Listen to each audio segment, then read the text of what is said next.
Orang kaya itu selalu punya yang namanya rencana. Orang miskin tuh hidup apa adanya. Orang kaya maksudnya apa? Mungkin kalian banyak bingung, "Oh, maksudnya apa nih orang kaya punya rencana?" Orang kaya itu selalu punya visi jangka panjang, hidupnya tuh mau seperti apa.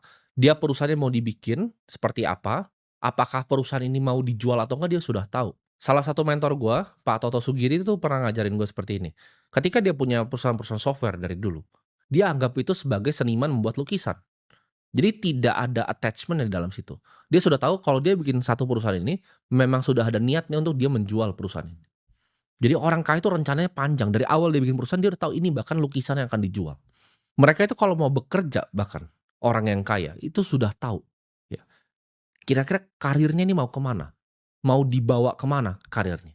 Bisnisnya tuh mau dikembangin seperti apa, apakah mau dijadikan bisnis seumur hidup, apakah mau dijadikan bisnis lukisan yang akan dijual, asetnya ditaruh di mana, ditaruh di negara yang mana, diproteksi seperti apa, dipertahankan seperti apa. Orang miskin itu hidup nggak ada aturan dan nggak ada rencana. Dia bahkan rencana untuk anak ngebayar anaknya sekolah aja nggak ada rencana. Untuk makan nanti malam aja dia nggak ada rencana. Kenapa? Karena kayak tadi, dari awal punya duit sembrono, nggak punya skill, nggak mau upgrade diri, nggak mau nonton seperti ini. Orang miskin tuh pikirnya sempit dan pendek. Jadi ketika ada kebutuhan yang mendadak atau mendesak, itu mereka langsung kelabakan dan kewalahan. Ujung-ujungnya jadi berantem terus kalau orang miskin itu.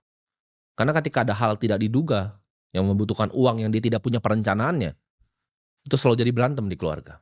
Ini gue flashback sedikit ketika gue masih miskin ya.